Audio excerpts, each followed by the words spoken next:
Hi. Okay, you did it. Hi, I'm doing it. Oh my goodness. Okay. Hi. Hello. Okay. So let's get to it. Okay. We're gonna wait. People are gonna be coming in and out of the live. See, there you go. Hey, Redhead Glamour. Hello, hello. Okay. Oh, So hi, Redhead. Hi, Nicole. I never did one of these. it's the best. It is the best. So, everybody who's watching, I am so excited to share with you a fabulous family friend, an amazing hairstylist and Oh. director, Miss Karen. And I want you to tell everybody, whether they're watching it now or they're watching the replay, who are you? What did you do? What are you doing? Who did you serve? Tell them your story. I am a homegrown girl from North Miami, and I got my license in high school. I took it in 11th and 12th grade and the summer in between. And when I graduated, I was already a hairdresser and I graduated high school at the same time. So it was a great program. I highly recommend for anyone who doesn't know what to do and they offer that. It's a shame. I think vocational schools are not around inside high schools anymore. It was 1981. So there you go. It was 81. And then 1982, I met my mentor and also your mom. And his name is Tony Gold. And he had a salon called The Changing Room. It's still there, of course. Son has it now. And they're British from London, him and his wife. And they were just starting out. That salon was like a year old. And he had this whole thing where he wanted to train his staff instead of hire them from outside. Instead of looking for hairdressers with followings, he wanted to home grow his own. So he was sending out, info to train people. So that was unusual. So I was lucky. I interviewed and he hired me. And I started out sweeping and washing hair for him. And I stayed there 20 years. And a long story short is I went to London and I studied at the Trevor Sorbie Academy on Savile Row. And I would come back and teach the rest of the staff at the changing room what I learned at all these schools I went to. I studied with the Chadwicks. Your mom, she did every one of them too. All the ones I did. That's so all the awesome. famous, hairdressers. The most famous hairdresser that I had a big impact from was Vivian McKinder. And she is an unbelievable Love her. hairdresser. There's nobody better at their craft. There's no better teacher. She was my actual hands-on teacher at the Trevor Sorbie. So that was amazing. I also went to Tony and Guy there and studied with them and learned their system. So basically, he would send me out to everywhere he could, to all these academies.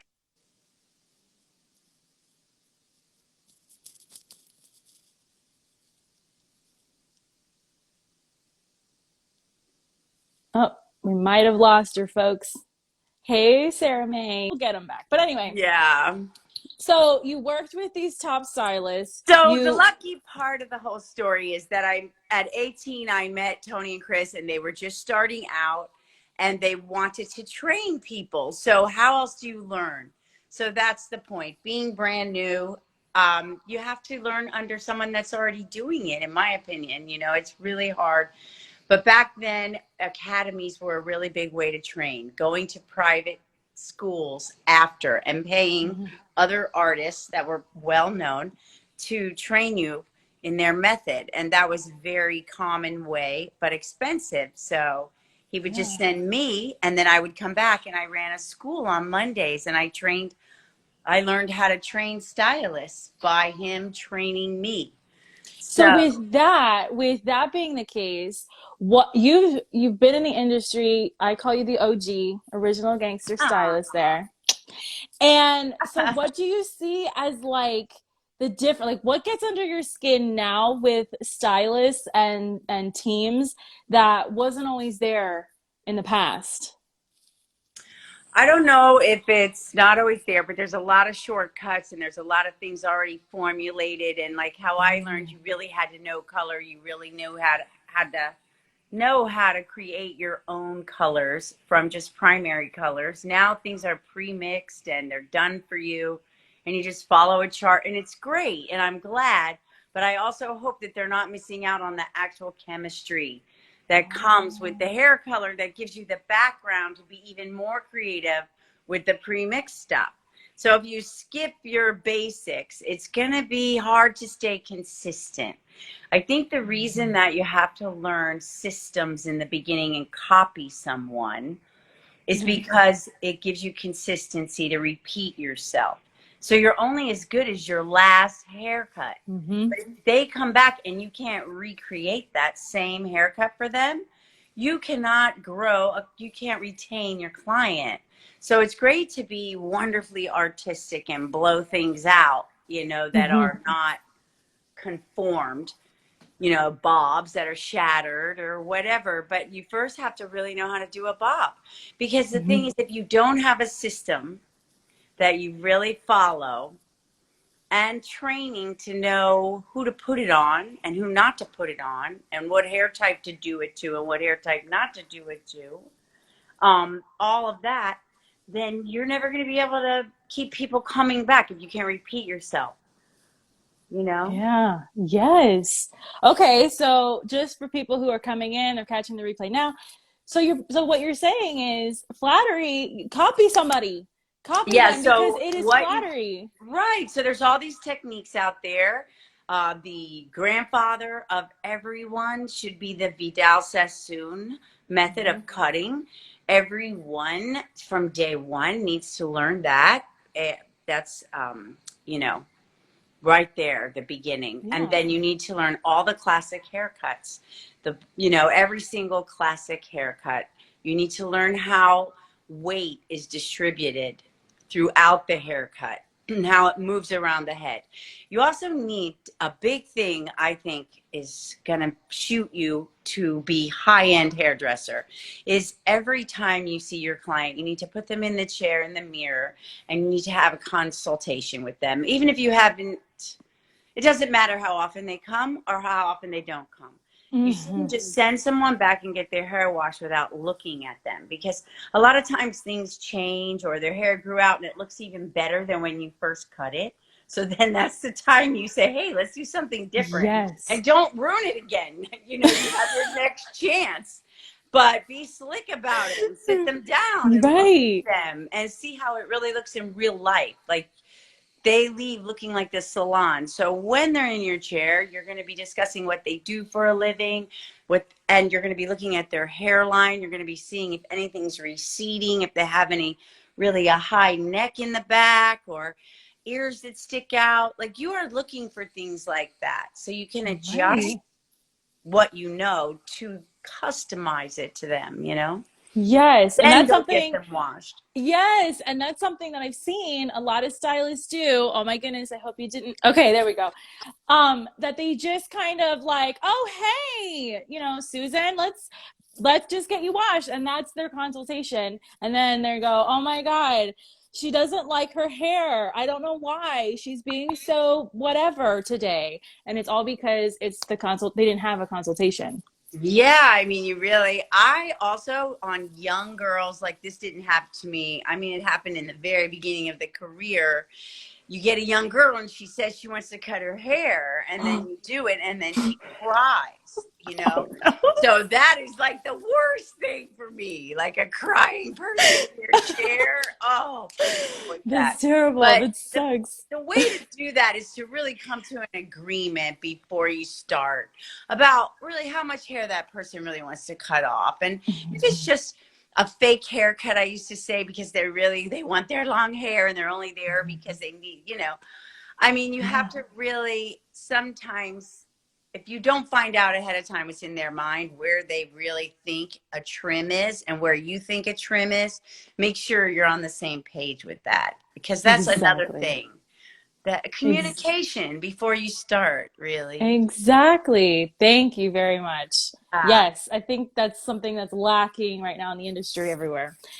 So yeah. then, so then where, like, how do you, hold on, where did I see? Okay. what did being a hairstylist and an educator, what did that teach you Mm. as like as a woman, as a professional? Like what was your big It's a loaded question. It is. It is, but it's a good question. Well, first of all, you could be drudgery. The thing is, if you love hairdressing, it's I feel like it's been so good to me, and it's expanded me in every way as a person, in knowledge. It took me to places that I feel like I traveled all over the world and I never left my square. That's what I always say. Oh, You know how you stand on a square as a yes. hairdresser? I know. Yeah. So I would tell my family I've been on my square all day. Or I was like, I went on a trip and I never left my square today. Because when people come to you, they bring you a whole world, their world. And when you learn how to pick their brains and really have discussions with people and try to keep it about them, which is hard. I love to, we all love to talk about ourselves, and I love to bond with people. And so it gets really personal. I don't know if that's the best way to go all the time, but the best thing to do when you don't know is get the person talking about themselves. Right, you see. Okay, so when we were going over the run through for today, you were talking about specialists and you were talking about specialists and you were talking about COVID. I want you to like talk about that because I know that's a big thing right now. Oh, did you hear me? Yes, yes, I hear. Okay. Okay. We got cut off again. I Okay, go know ahead. my boyfriend keeps calling. Okay. I keep telling him decline, and he keeps calling. Anyway, go ahead. So talk to us about specialists and COVID right now and like what this new generation of stylists need to do with those two things. The first thing they need to do is present themselves as extremely sanitized and clean and impressive that way. I mean, when a client comes, you want to make sure you have everything totally sanitized and in place.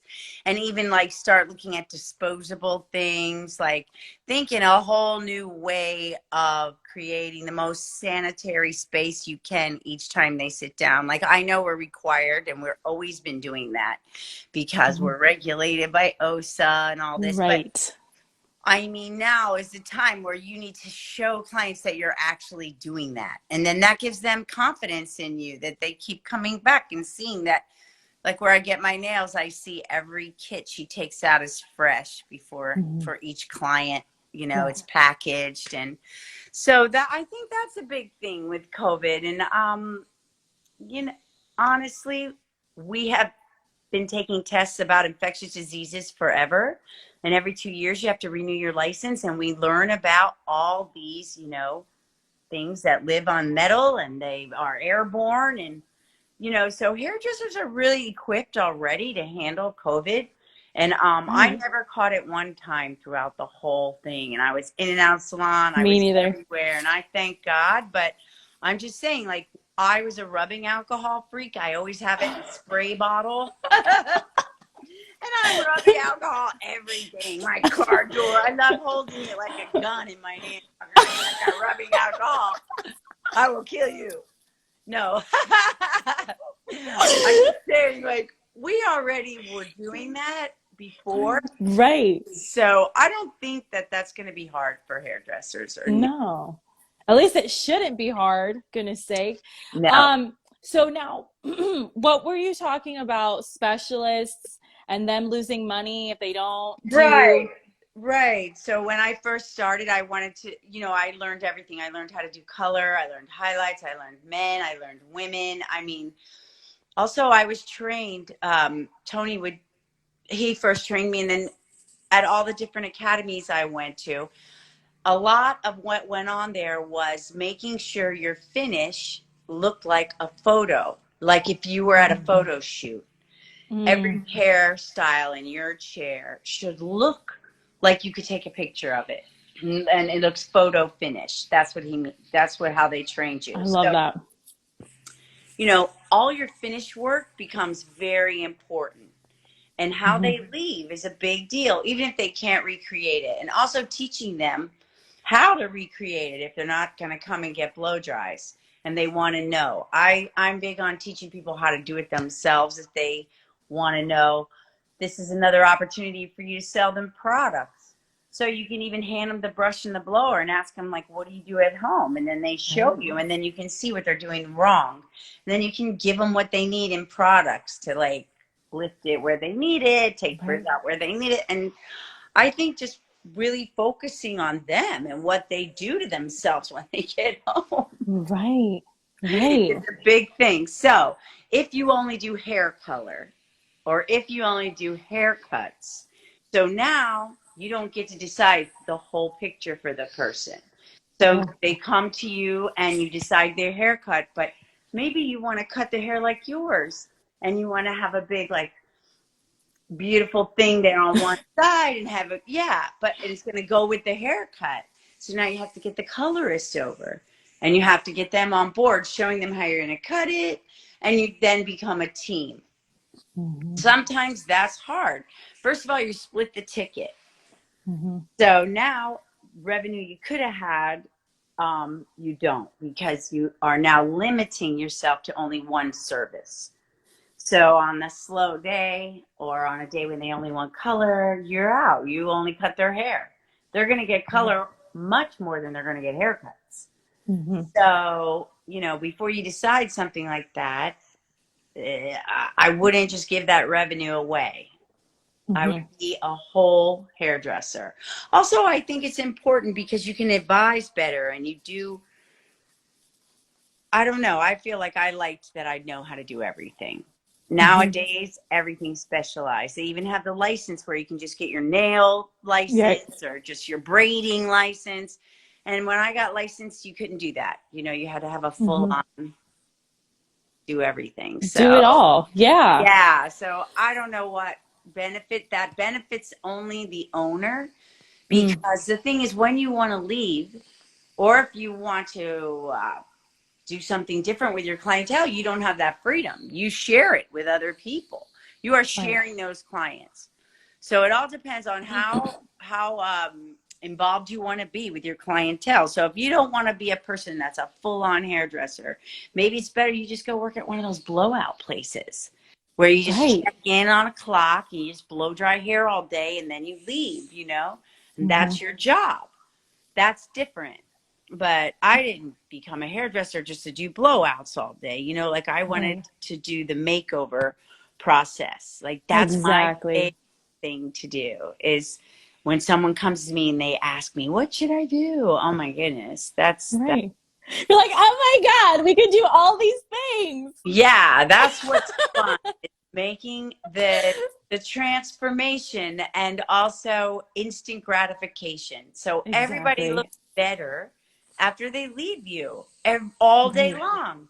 You're making people look better. And so instant gratification, it brings a lot of happiness. Totally. Okay. So just before we wrap it up, what is something that you want to add that every person needs to know, every stylist, salon person, beauty pro, what do they need to know? They need to know their skills technically. They don't need to have they don't need to be anything but very skilled in their techniques. They need to really know how to cut hair, and they need to know how hair color works. You know, what peroxide does to the hair, you know, and the levels that it goes through and what to use to counteract those levels, period. They need to know how hair color works, and they need to know how to cut hair. And also, I think they need to know how to blow dry and style hair. If you want to do updos, braids, extensions, those things like that, that's a whole nother thing. And that could be a decision that you make that you don't want to do those. Because if they take out a lot of your time where you could be doing hair color and haircuts and you don't enjoy extension work, you know, that is something you're going to have to come to. For me, I did not enjoy extensions at all. What was it for you? It was just time consuming and you got bored, or what was it? I'll be honest, I felt like I was crocheting, you know. I felt like I was home. I could have had a blanket by the end of it, you know, if it was yarn. Like, what am I doing? This is not hairdressing. This is Chinese laundering, like, or whatever, you know. I was just like pressing. I don't know what it was. I just didn't enjoy. I don't feel like that. Being able to apply sticky fake hair, I know it's an art, and I have a high regard. And wigs, I do wigs. I actually was very good at wigs, and I did learn wigs in England at the Trevor Sotheby Academy. I learned how to make them from scratch from Vivian McKinder. God. And oh my God. I use them for photo shoots because models don't want to cut their hair. So it is something to get proficient in, you know, add on hair and wigs. If you're going to do photo shoots, especially. But in an everyday salon life, you have to mark out a lot of time to do extensions. So you have to make sure you're getting very good money for it, because you have to not do your other clients. Right. All right, my dear. So for those of you watching, this has been Karen. She's a family friend, absolute amazing stylist. Thank you for coming on and doing this with me. Thank you for having me. We'll do it again. We'll do it again soon. Yes, Krystine and her mom's the greatest hairdresser. They are professionals through and through. Aww. And they do it right. And I'm so proud of you today. Thank you for having me. You're so welcome. We'll see everybody soon. Bye.